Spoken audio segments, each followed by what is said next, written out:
97 Sharpie Ford from Las Vegas, Nevada, Kurt Busch. I'm Kurt Busch from Las Vegas, Nevada, 26 years old, driving the number 97 Sharpie Irwin Industrial Tools Ford, and I'm the 2004 Nextel Cup champion.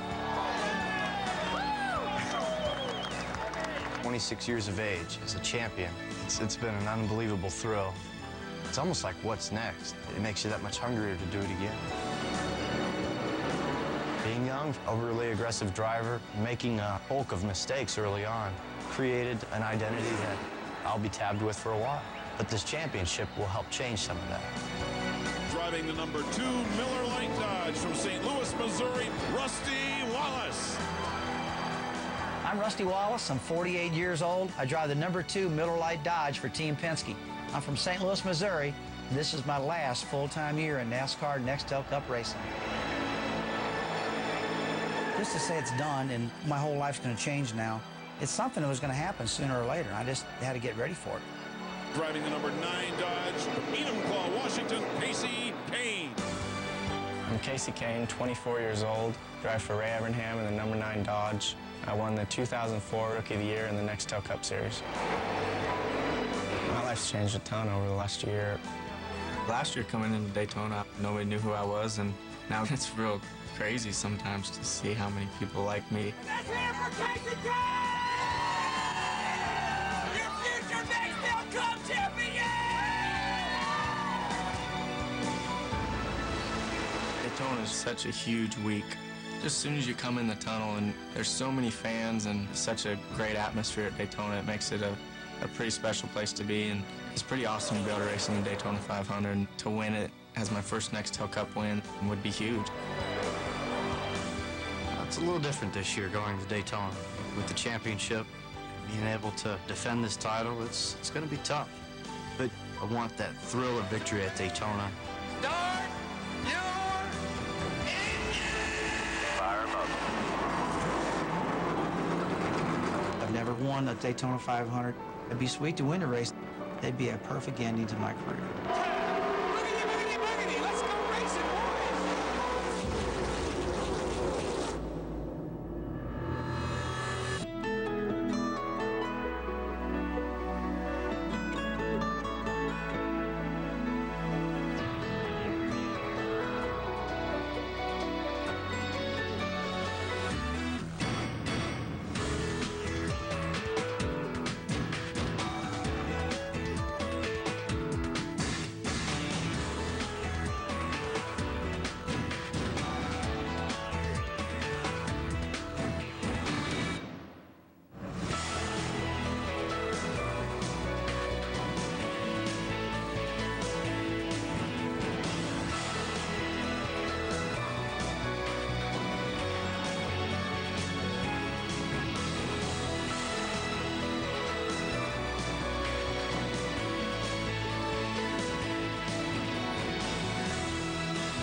You guys waiting on me? Thanks, Tim. Yeah! Good boy! Thanks, Jay Moore. When I was growing up in Las Vegas, I spent weeknights and weekends in our 2-car garage with my dad working on his late model. Here I am, the champion, up on top of the NASCAR world. It's been an unbelievable thrill from when we got down in Homestead, hoist up the trophy, and then just to go to New York and to be swept off your feet. It's just a wonderful feeling. The Daytona 500 in February of 1988. I'm now going into one of the biggest moments of my life, which is a speech that I hope comes off correctly. I know you were on Letterman last night. You think you're a big shot? No, it was Tuesday. I'll come down from then. Tuesday. I almost put a garage door in the front of my house so I can get in with my head. I know you just got out of the hospital. You fell off your wallet. That's got to be a cool rush when you just start to get into the flow of it and you just start ripping one after the next. You write a check in the bank bounce? I know the kind of money you got. First place. You'll never get rid of those boyish good looks. You thought I was going to make fun of you right there. I'm screwed. See, that's where I turn it. I know. You gave that great compliment to me. And then I release. And I'll be able to enjoy that compliment probably 20 years from now.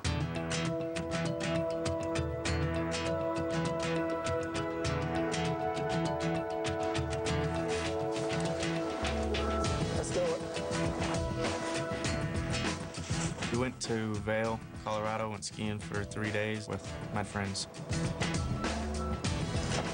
I consider myself an all right skier. I used to be a lot better when I was growing up. I landed on the tips of my skis. Never find my sunglasses. They might be gone. Yeah, man. Oh, there they are.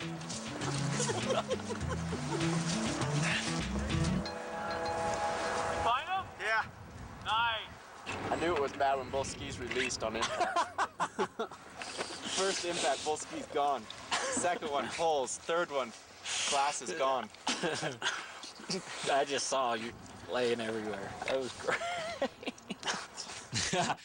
Casey, what kind of skier is he? He's that's funny. Christy Labonte is Terry Labonte's daughter. Just over the last couple months, we've hung out a bunch, and it's been good. Have you fallen Huh? today? Oh, yeah. Easy? Not bad, though. Just once this morning, it was pretty big. Tore my glasses off. Did you? You ate it big time yesterday. I've been going races for 21 years. I understand it. I've seen everything. And I understand that he's going to be gone all the time. That he's not going to be able to call me every 5 minutes and, you know, the typical boyfriend. We've had a good time, and we just get along well.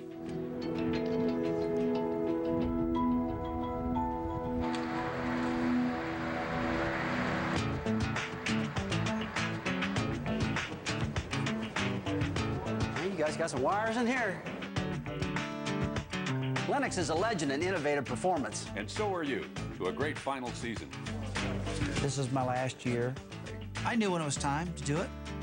I've got this incredible amount of interest. We're still driving, but I hate the schedule. I can't stand 36 races. Absolutely wears you out. I don't feel like a normal person. I want to go out and have good times and golf and do some things that normal people do. Probably wish I'd have went one more year, to tell you the truth. I think I pulled the trigger a year too early. But talked to Roger and my wife and Don Perdome. He's one of my best buddies. Perdome says, man, you did the right thing, so we'll see. You know, you're going to be leaving, Martin's leaving, Labonte's going to be leaving. You know, all these guys retire. It's not going to be, the young guns are fine, but well, you know, it's not going to be the same NASCAR. You know, it's a different NASCAR nowadays. It sure is. It's it's a good time to be in it, no doubt about that. But the culture changed in it, and I'm having a hard time adjusting to that deal. You know, when it was really fun for me is when it was when Earnhardt was still out there. As soon as he died, it completely changed to 18 to 25-year-old people. I know. Well, I flunked that part, man. You know, I can't do that no more. I can't. But anyway. It's my pleasure to welcome back NASCAR. I'd like to congratulate the one and only Kurt Busch for being this year's champion. This is for you, Kurt. To hoist the Nextel Cup trophy up in Times Square, that's when a big moment hits you, and you feel what the other champions have felt from before. And you take that big, deep breath to enjoy it. Gentlemen, start your engines.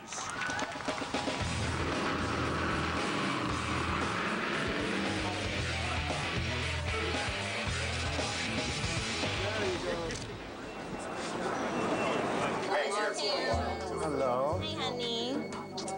Who are you? Good. How's your day been? Busy. Busy? I asked Kevin Thomas if I can get into the delirious stage of the day, and he said it was too early. Yeah, when they Oh, no. To be able to share an experience with somebody, it's wonderful to have my girlfriend Eva here, and I depend on her. I need her stability and her comfort there.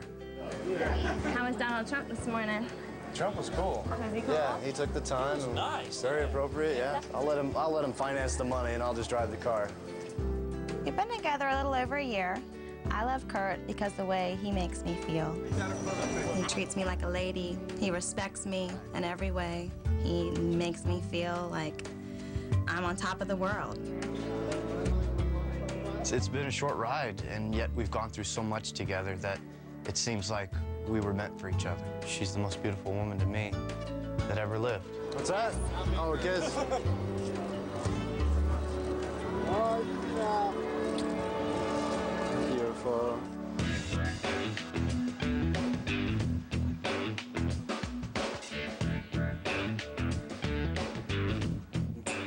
beautiful.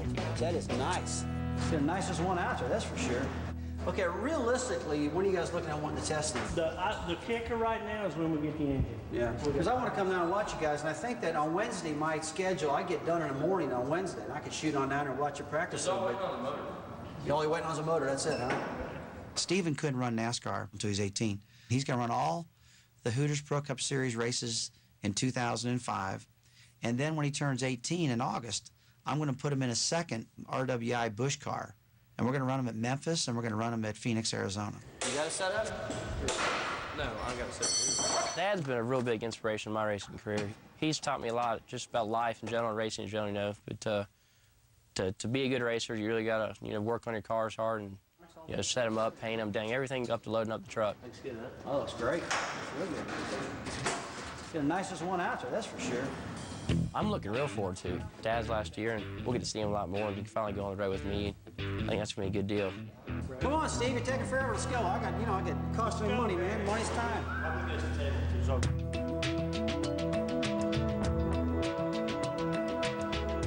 It's nice to get away and have a vacation. I stayed at Bill Elliott's house. Bill's house is really nice. It's got a lot of rooms, and it's back in the mountains. Bill Elliott's house was absolutely amazing. It was so nice of him to let us stay there. I mean, a bunch of kids stay in his gorgeous house. It was perfect. Casey launches off the elevator. No, we're hitting that first thing in the morning. Yeah. I gotta get back up on them jumps. Stuff's pretty good. Well, we go there, but then we gotta go. We need to get to the back. Blue sky till lunch. Casey is shy, and he's very quiet. We're both quiet. I guess that's why we get along so well. But at the same time, if you get him around the right people, his cousins, his friends, he can be very outgoing. This is what I'm best at. Here, let me protect the pitcher. Yeah, get the Bill's pitcher. There you go. Family and friends and real things are what are important to him, not TV and fame and money. Oh, you play pool like this. Oh, he thinks he's good. $500, Casey. Fair 500. All right. Back to the quad track. Back to the quad track. This is overrated.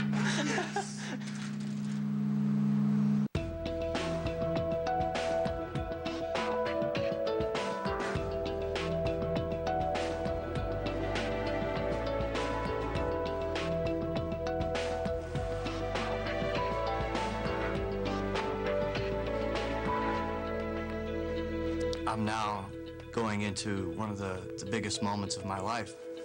Oh, it comes with socks. How about that? It's been a humbling task to try to keep up with everything, be in this position. Here it is. It's now. It's, the lights are on and the fun we're still having, but yet the seriousness has to pick up for just a little bit more. Eva? Can you help me for a second?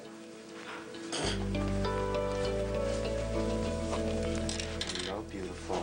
Hi, cutie. So that's why I wasn't doing right. I wasn't going one layer at a time. I was trying to go through two. And Imagine you trying to rush things. All right. I should be able to handle these. Oh, okay. You got it under control? Yeah, that's all I needed. Just like that. Right. I feel like it's Kurt and I's time to shine. We're on center stage. We're going to be in everyone's eye.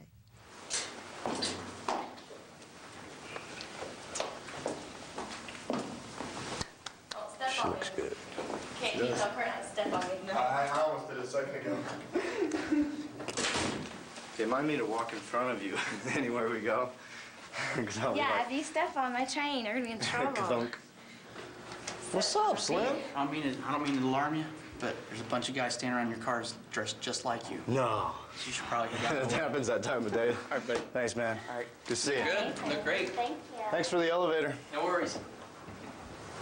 Hey, we're just down the hall. You know where we are now. All right, got it.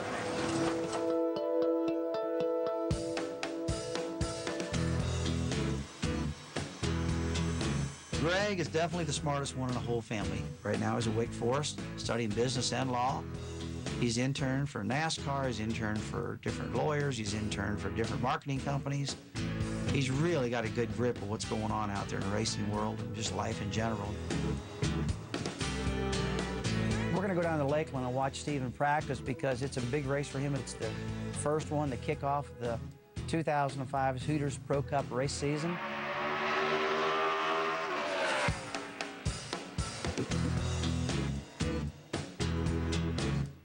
Steve's so much like Dad, and just that, you know, he's so aggressive and just wants to win all the time. He just, you can look at Steve and he has that same motivation and just burning desire to win. I think Dad sees how much Steve wants to be successful, and Dad just wants to do everything he can to help him out. What'd it feel like? It felt better, Dad. Yep. But it's still shattered at the damn good. Right in the center down here is shattered? Right dead center. All right, I can make some changes for you. Whenever Dad's around, it really helps me out a lot because I don't really have a lot of people that know a lot about driving that go to the racetrack with me. You want to feel that left front wheel now, okay? Yeah, buddy. Where's your gloves at? I left them at home. You can't do that no more, all right?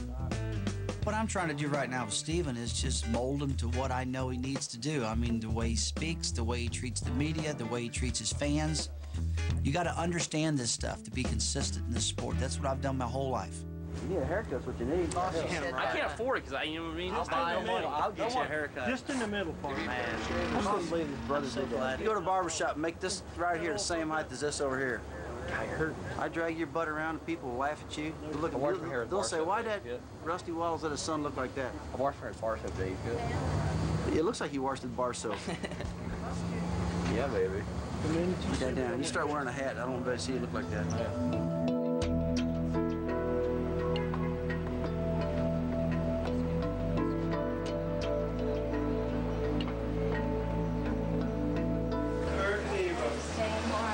What's going down, Slim? He already knows your name. How about that? Very good. You look gorgeous. The whole experience in New York was important for me to be there, to support him in everything. And we had gone through this entire year together. I did not miss a race. And for me to see at the outcome, what do you get? What extra privileges do you get for being a champion? How do things change? And things have changed a lot since the championship. Yeah. You go bounce this one. There you go. Thank you. We are about to embark on the championship celebration. Real quick. Just get in his hairline. Good evening and welcome to the 2004 NASCAR Nextel Cup Series Awards ceremony. It's overwhelming. There was tears in both of our eyes, and knowing what that moment meant for both of us in our personal relationship. And you become nervous, in a trembling fear of doing anything wrong, because you want everything to go right because this is a moment. And your 2004 NASCAR Nextel Cup Series champion, driver of the number 97 Sharpie Irwin Ford, accompanied by Eva Bryant, Mr. Kurt Busch. It's very special to realize it at 26 years of age as a champion. It's almost like, what's next? I mean, I'm here, it's now. I made it. What's next? As NASCAR's 27th champion, I'm going to do everything that I can to represent the sport in the way that our past champions have. With pride, dignity, and humility. God bless and happy holidays. When I finished my speech and took a few steps back, the confetti began to fall. I couldn't hold back the tears anymore. That's when it finally hit me. But that one moment of standing on stage and having everybody standing with applause, that was the biggest moment of New York.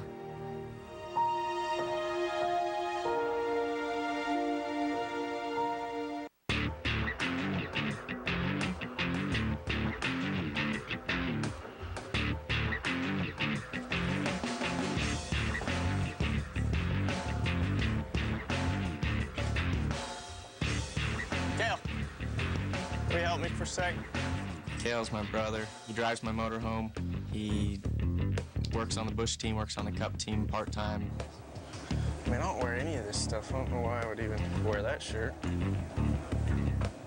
It's there, too. I think that me being there helps him out because I'm there every week, and as a family, you know, he can talk to me about anything he wants. Here, we gotta count how many hangers I brought, and then I have to take that many back to the apartment. It's a stupid idea.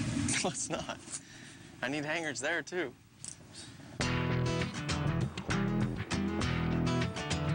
See what we can do, get another year going here.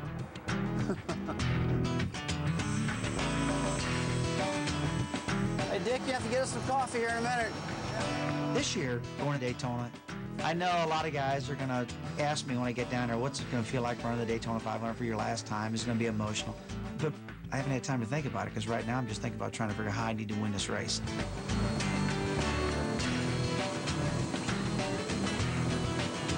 I'm really optimistic going into it. It'd be great to come out with a good, strong top 10 finish, although I'm going to win the thing. I'm not thinking 10th. I'm thinking I'm going to win.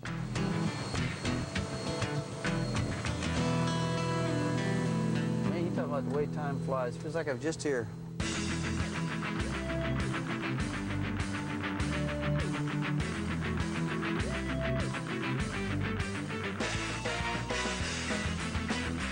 The Daytona 500, how it's evolved, really hasn't been any different except for the infrastructure, the facility.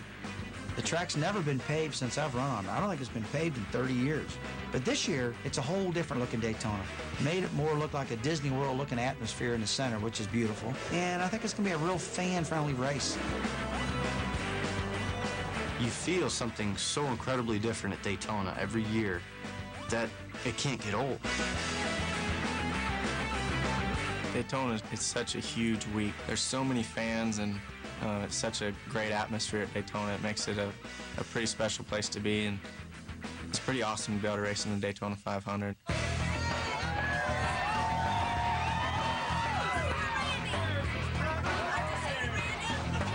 Last year coming into Daytona, nobody knew who I was, and this year everything's changed. It's real crazy sometimes to see how many people like me. It's pretty cool that there's that many fans out there that like watching me race. It's a lot of fun to go out and interact with some of those people. I have every one of your cars. You spent like $1,000. You are awesome. Casey's fan base is pretty big. There's a lot of girls of all ages and men, but mostly girls of all ages. Popularity is getting pretty close to a rock star now. Good, how you doing? Yep. Let's hear it for Casey K! Your future next Cup champion!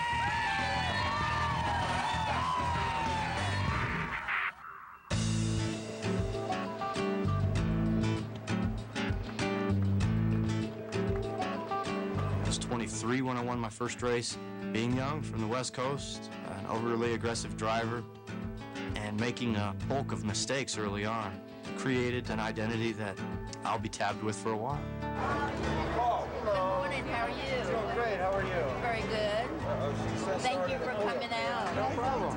You got it. Congratulations. Thank you. The negative perception of Kurt would be arrogant, overly aggressive. But I know who Kurt really is, and I know that's not true.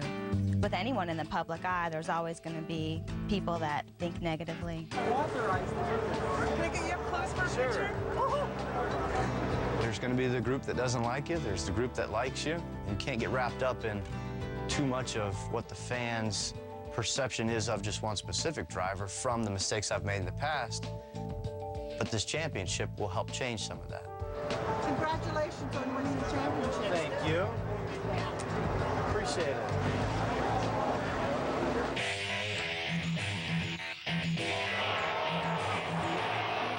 $150 miles of tension, the Gatorade duel at Daytona. Qualifying at Daytona is different than any of the track we go to. And the dual 150s, how you finish in that is how it lines you up for the start of the Daytona 500. Green flag. Started the race in 8th position. Drove it right up to 2nd place pretty quickly. Looks like Harvick's going to prove me wrong here. Made a nice move on the outside, bringing Rusty with him, but I still like the bottom. It was great. We had a great 150 going. Good handling car, whole 9 yards. Jimmy Johnson leading the race. There's Kevin Harvick, who is tucked up tight behind Jimmy Johnson. Jimmy Johnson going into the infield. Whoa, Rusty.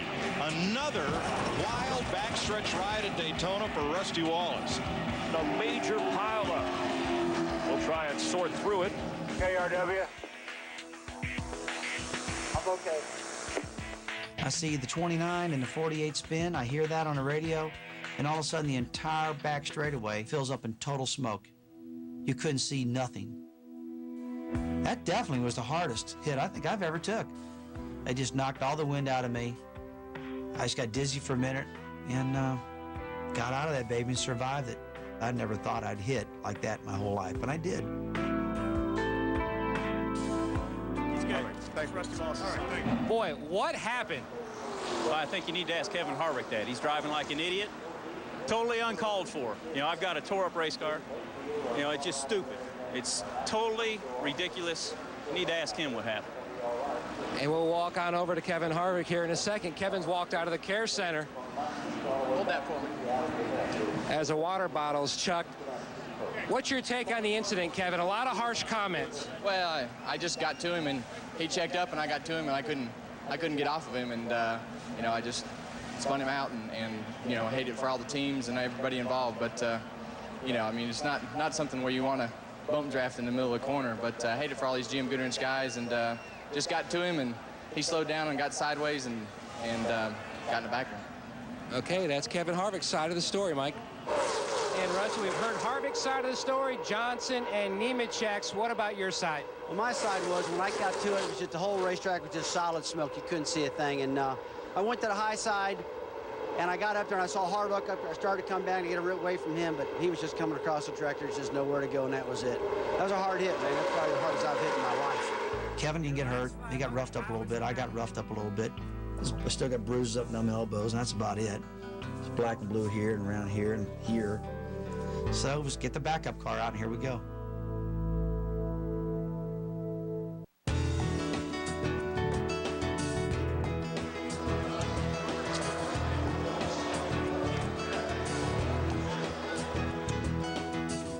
Good morning, everyone. Welcome to the new Nextel Fan Zone inside the newly renovated Daytona International Speedway infield. Of course, the man of the hour is Rusty Wallace, who is going to be embarking on his Rusty's Last Call tour for 2005. We're also up here celebrating the fact that Rusty is going to be inducted into the new Goodyear Legends of Daytona display that's right over there in the middle.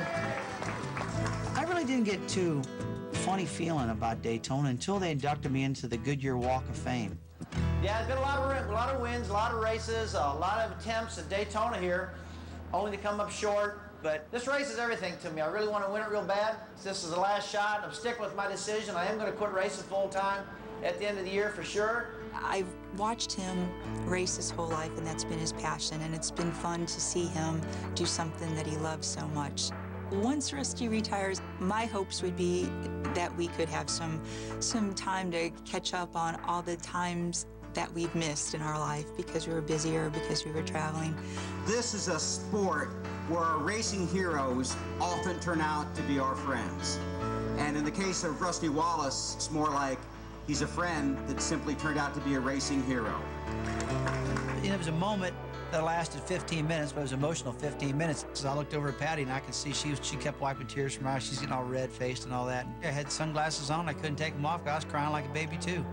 At that point, it sunk in. It was my last Daytona 500. I got a ton of memories, like I've said, here at Daytona. And I'll be back. I'll be driving hard tomorrow, I'll tell you that.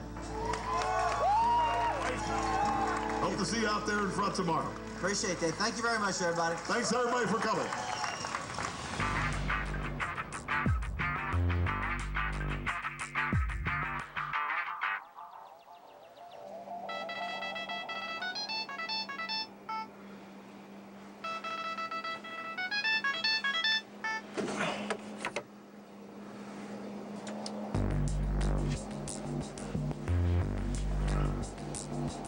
Getting up that morning for the 500, you know, you're anxious and getting excited, getting some butterflies, and you know, just ready to get going.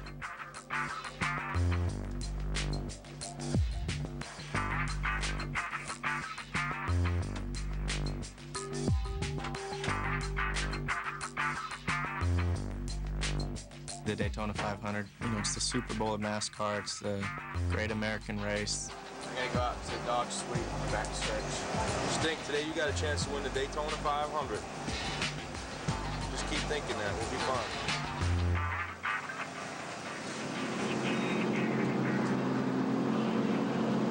Hey, Colin. I'm Kurt Busch. It's an honor to meet with you, man. You did? Watched a video game a few years back when you did that deal. Those trees are like way too close. A bit close, Yeah. Colin McRae is one of the coolest European drivers from all aspects of four wheels. We wanted to stop by and just chit-chat for a little bit about what it is in NASCAR to create an opportunity to drive a car. And you'll notice, I mean, we just go around and we're in this little pack. I mean, it's just the draft. The focus is to be able to keep your foot on the floor for a full 33 laps is what we can run. And you come in, get more fuel, more tires, and go drive around in circles again. The fans dig it. So you never using the brakes at all, right? You do. Actually, yeah, you use a balance of both. The more you use the brakes to stay off another car, if you have a draft, then it'll heat up the brakes and heat up the front tires, and then the tire pressure is built. If you lift off the gas, it's more of a risk because you might lose the draft, but yet it helps you with fuel mileage. It's an art form. It's a balance of knowing when to go and when not to go. Some of these guys know it better than others.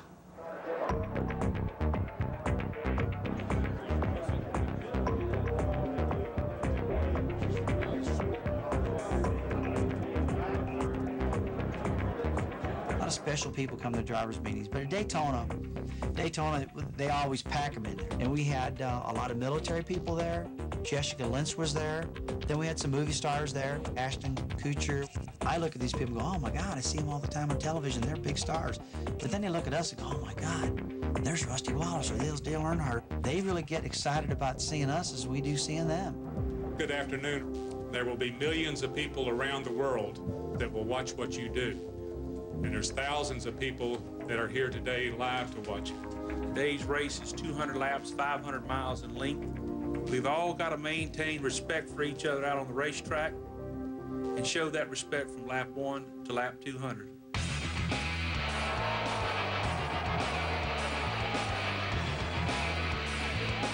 This is our moment as defending champions in our Daytona 500. The world is watching. It's something that you try not to focus on because it is such a big race. Well, it's almost a relief that it's finally Sunday. It's time to race. It's my last Daytona 500. I've never won a Daytona 500. Right now, I'm just thinking about trying to figure out how I need to win this race. See that shirt I got her? It's not. Sucker's cool, isn't it? Ask her where she got it. I was down at the golf course the other day down in Jacksonville. I said, let me have that thing. That's gonna look good with my wife. I love it when the kids come by and Patty comes by before the race starts and I get to see him, and talk to him and all that, hang out. They give me five, give me a hug, give me a kiss. Let's get after it and get it done. I love you, baby. Okay. Daddy, bye now. Bye, Kate. For Daddy wins the Daytona 500, it'd be awesome, because he's never won that race. It's, something special, something that stays in your heart for a while. Before each race, I just give him a hug and say, be careful. I've reminded him to have fun because racing is fun and it's what he loves. It's pretty awesome to be able to race in the Daytona 500. To win it as my first Nextel Cup win would be huge. Eva's very nervous before a race. One thing that I tell her is that I try to protect myself out on the racetrack. I try not to put myself in a position to wreck, to give her that comfort. And she gives me that big hug. That is the most motivation that I can get. She's the one that releases me to the hounds. And now, for the most famous words in motorsports, actor Matthew McConaughey. Gentlemen, start your engine! Fire 'em up.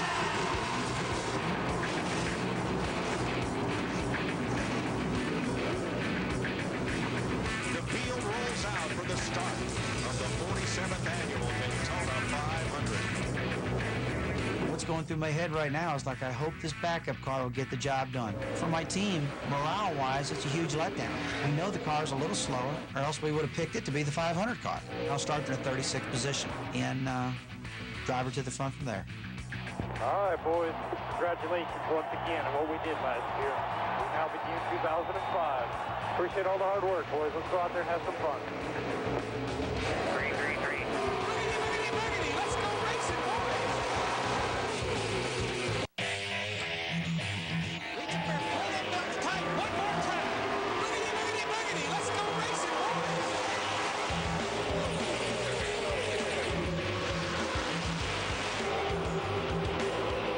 boys! We shook out from our 13th spot with a quick momentum run to the front, and we were within the top 5 drafting group for a while.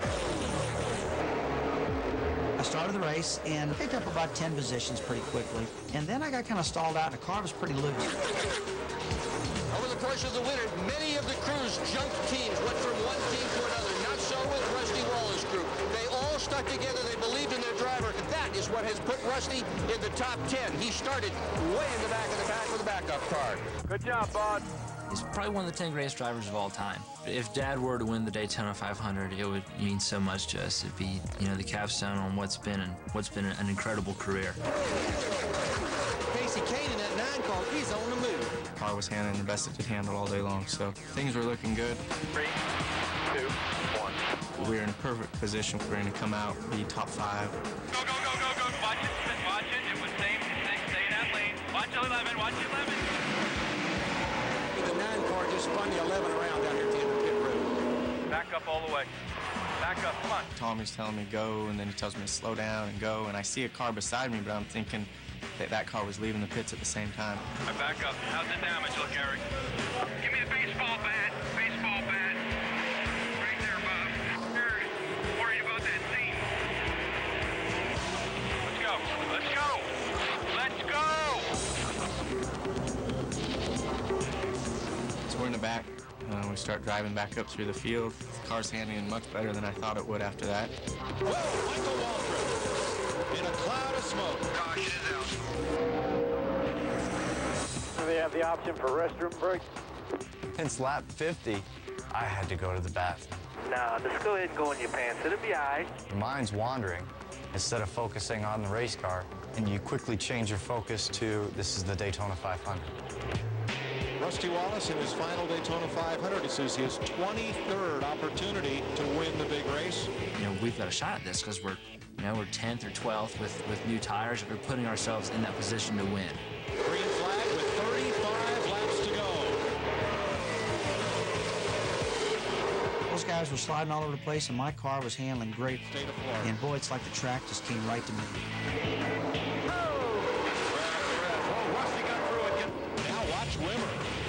Over once, twice, 3 on his nose, 4, wham. Caution's out. Ooh, that was close. Every time a caution comes out, your heart stops a beat. But I could see Kurt coming around the corner, so I knew he wasn't involved. The best news is that Scott Wimmer walked away after flipping 4 times.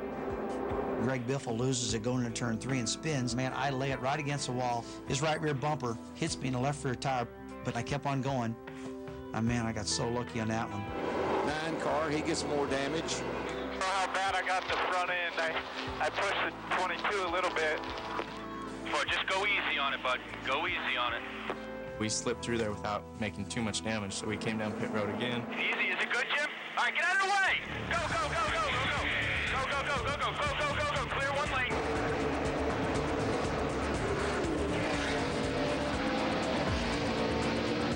We had a lengthy caution, and you could see the sun coming down. For the biggest single-day prize in stock car racing, green flag. 6 to go, 6 laps. This advantage I had with a great handling car all of a sudden started going away. All these ill-handling cars I've been watching, all of a sudden they all start handling pretty decent now because the track got cooler. So bottom line, I was anywhere from 5th to 13th. Will Jimmy Johnson help his teammate or try to get to the front on the inside? I'd go to the outside. Look at Junior, he slams up to the outside. He's going to take the lead with 5 laps to go. 2 wide, 3 wide. Dale Jr. shows up. He hadn't been there all race. Stewart's been leading most of it. Gordon's there, 48's there, we're there. And then you have this onslaught of cars that can break in and pass us at any time. Kurt Busch, the 97, 3 wide, he's going to make the pass. He gets by Stewart. And here comes Gordon. Mark Martin back at 7, still part of the chase here. Gordon still thinks he can make that outside car in the wall after 2. And Jeff Gordon has made a pass. Well, caution is out. I think it's the 9 car. Casey Kane bounced off the wall, turn 2. We're in about 9th or 10th with 3 or 4 laps to go. Get a flat right front, hit the wall, and tore the whole right side of the car off. That was basically the end of the race at that point. Green flag, 2 laps to settle it. It's Junior and Gordon. Now Junior's got help. Kurt Busch. No, Busch slices to the outside. He wants to win the 500. Boom, slid right by the 48, right by the 8 car, and now I've got a head of steam. Kurt Busch, the Nextel Cup champion, fights his way to second. And I just didn't quite have the momentum to clear the 24, and I had to fall back in line. Jeff Gordon's going to win his third Daytona 500. Kurt Busch, Dale Jr., and Scott Reed.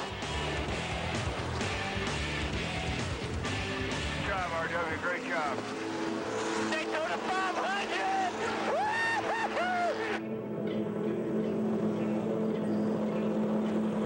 How we tried, guys? It's a good start for the season there, driver. That's a good way to start the season. Thanks, guys. Awesome pit stop today. It's a great start to defending a title. It's a great way to showcase that our team is ready to do the task that's at hand. Somebody find me a restroom. That would help. The first thing Kurt and I both had to do when the race was over was use the restroom. They're going to do victory lane first and then we'll I gotta go out. So that was the dart to the bathroom. We were at least competitive. We were way more than we were here last time. It's not nearly what any of us wanted to do, but last year we finished 41st, so we gained some spots, gained some points, and looking forward to California. Casey, come here, little boy. Come to Mama. Casey, come here. Casey, you did an awesome job today. I still told you to come over here. I know you know how to drive that car. Good job, RW. I did. I'm disappointed. He's disappointed. When you start racing, that's your main goal, winning the Daytona 500. It's really sad that it was last year, and you know, if you never could do it. That spoiler knocked up in there. It got pretty emotional for a while there to me. And I'm listening to some of my peers, and they're going, no, I had a crappy race, but I'll kick their butt next year. You know, I'm like, there's no next year for me. Let's go get a beer.